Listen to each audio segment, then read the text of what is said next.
was pretty easy to be a shut-in in high school, in Alaska, because the winters are so long and cold and miserable that, what else are you gonna do? We didn't have, snowmobiles or, we never went moose hunting or nothing like that. So the winter time was pretty much, maybe go snowboarding once. Uh, that's kind of a rich thing too, is to have like a nice board, to buy a pass, to have like boots and stuff, especially when you're growing up, because change sizes a lot. But yeah, it was really easy to be a shut-in the first 20 years of my life. The summer times, you couldn't keep us inside when we were kids, like, which was a good thing. I like, especially for my son, I don't like that he likes video games and stuff, but I'm never gonna tell him not to. I liked video games too, but I made sure that I was playing outside, and like, my friends and I would go play basketball a lot, and it's an important part of childhood to get out with other kids and play and have fun. Uh, I think it helps develop sort of that American spirit of, kind of just being fearless. And there's some fearlessness to walking around Alaska as a kid, um, without parents. It's not an incredible amount, but it's definitely fearless. I mean, you could get trampled by a moose any moment. You get eaten by a bear. In the summertime, especially right after winter when they're done hibernating, it's not like they're well fed. They come out of the caves hungry, so. But it's not a huge incidence rate that bears eat people up there. It's not a huge, I guess, reported incident rate. It happens like maybe once a year or something, or possibly more, but it depends on the year. Anyways, I would assume probably a lot of the time has to do with hunting, when a bear attacks a human. But the reason I was talking about, yeah, that's right. Okay, so this COVID thing, and then being in prison. Prison was like, the firefighting section of it was about 2 years. It was good. Like, I wasn't being stuck in a cell. I was like helping back the community. But that year, about a year of being in a cell and 6 months in lockdown, kind of, it fucked my head up a little bit. And now, after the COVID-19 lockdown and stuff, I was really obedient to what we were being told. Like, when they said don't leave your house, I didn't leave my house. And I was getting like all my information off of the news and off of the internet. And it's so weird, because now, like, Seattle's got this thing. I don't know if you ever heard of the Seattle Freeze, but it's that people here are not big on making, new acquaintances or friends. You sort of have to. This society is very classist in that you have to go to like certain events, or you have to be a part of a certain crowd, or like be like to actually be accepted into groups. Other than that, there's kind of like a bar scene and an eats scene. But then there's the weed scene, but that's more indoors. Like, people are doing that home. The dispensaries aren't really a scene where you have groups of people kicking it. In my opinion, it just seems to me like a bunch of weed shops. Not that that's not their fault that like people aren't congregating together because they all smoke weed or anything, but that's a part of the reason why comedy is so appealing to people after the pandemic. Is, I mean, it's social, and it tends to not be as classist as society. And I'm not gonna get down on like put down the people of Seattle. I know there's a way of life here that works, and there's a lot of techies here. There's a lot of people who are kind of like me, and maybe they grew up like me, or maybe they just prefer their time like me, where you don't have to spend a whole lot of time with a bunch of new people all the time. I don't like meeting new people all the time. I do like meeting new people, but social environments, going to Walmart is fine, but like going to a big extravagant event, with like all the richest people in town or something, like going to that, I wouldn't even want to.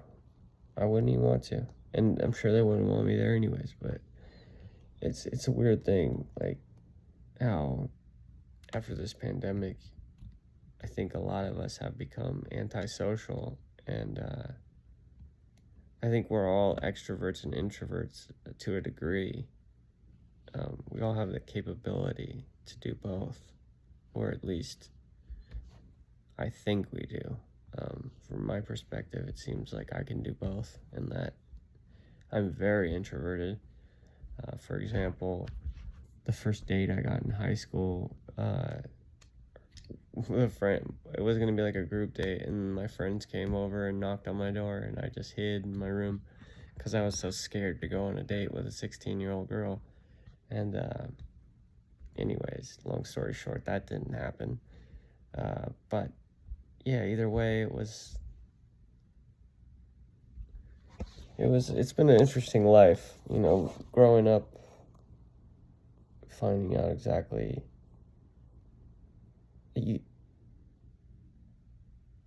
what makes people tick, and finding out what makes people tick, and finding out what society's all about.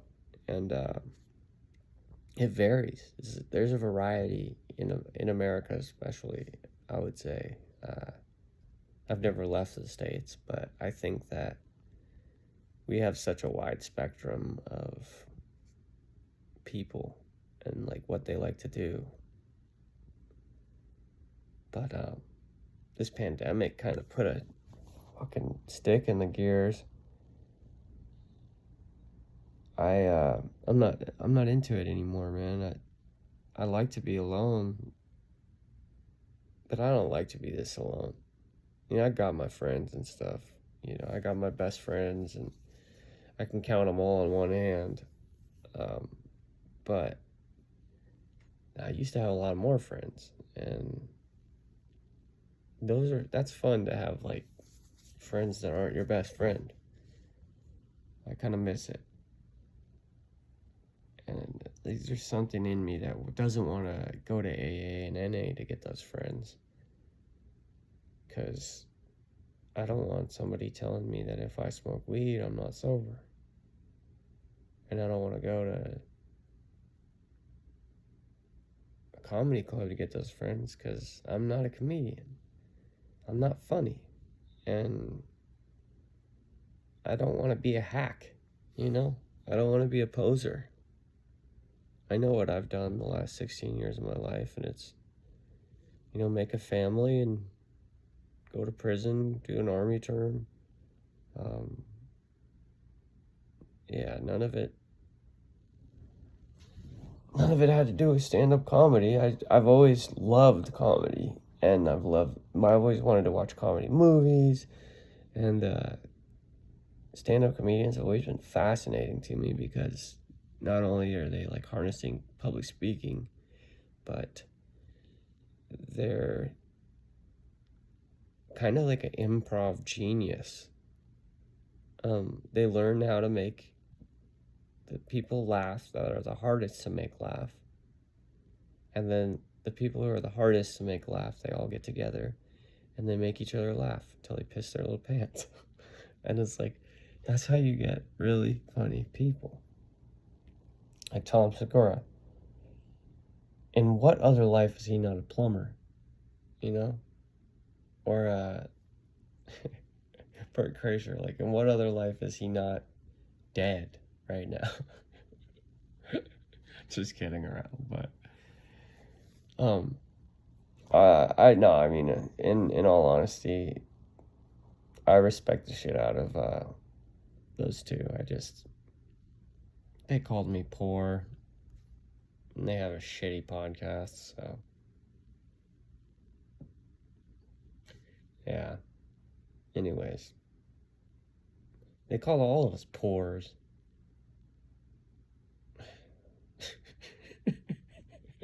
I don't like being poor, alright? I don't like being sick. I don't like not being funny. No. I'm like, and I'm getting to a point too where it just seems, if you haven't noticed, I've used YouTube as a sort of like counselor, because I don't necessarily need anybody to tell me what to do. Like, I know how to be an adult, and I know how to, make shit work and pay my bills and all that. But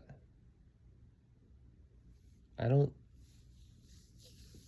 know where to make friends at 32.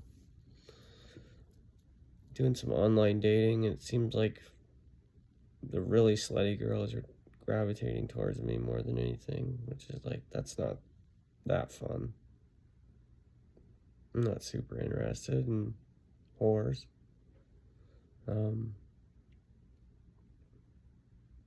Men can be whores too, but and that, like, I want to find a church, but I'm also scared to find a church,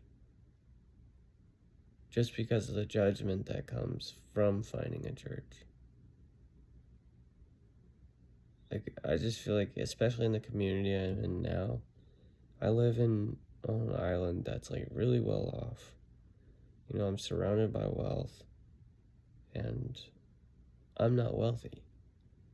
And so that's a part of what you're seeing with my channel, is just that I guess I am jealous of my surroundings. Like, I've done a lot of moves when I was a professional mover onto this island. And the houses are beautiful, and they're separate, and they have land, and like, it's a nice place. But I live in an apartment, subdivision, and it's a nice apartment subdivision, but there really is no community here. And Seattle does have a freeze over the social capabilities of people. I'm almost convinced that a part of the protesting, a couple of years ago, had to do with the freeze in Seattle. People are just cold here. Like, people don't like having conversation with randoms here, or making new friends that I can see here. No, from my experience, it's been quite the opposite. And just for the record, I don't just sit in my house all the time and make YouTube videos.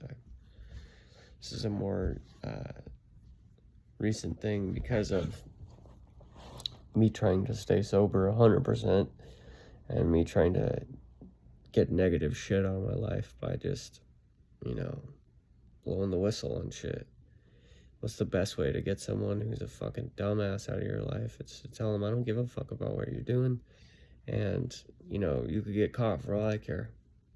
So, aside from snitching, obviously, aside from turning them in yourself, but such a headache. I just, when there's riffraff, don't fuck with me. And that's sort of where I've come to now, like, where I just feel like people are maybe diagnosing riffraff as something it's not. I mean, how many alcoholics do we have in this state? A lot. It's underreported for sure. The bar scene in Seattle is like, it's bad. It's bad. The DUIs in Seattle, I bet you they're underreported a lot. Like, the police in Seattle haven't even really been able to handle the theft problem all that much, maybe until more recently, and I haven't been keeping up with it. Tacoma's a pretty fucked up area sometimes. I heard a lot of bad shit about over there, but yeah, it's just hard to make friends anymore. Hard to get people to care about, my future, because everybody's focused on theirs. And just to be frank, I don't want 1 million subscribers. What I really want is to move to Utah, because that's what I've been trying to do since my son was born, and I finally have the means. I just don't have the end. It's not even going to take that long. That's what really is kind of like driving me down, is getting sick when I start jobs, and it's like the timing of shit has just been fucked. And really all I want to do is get over there, get a job, and be around my son, because he makes me happy and I make him happy. And plus the people over there actually treat me like they want to fucking see me, or some of them do anyway. And it's not half bad having people that are happy to see you and happy to know you're okay. But anyways, love your lives. I think my flu is finally gonna end here, so thank God.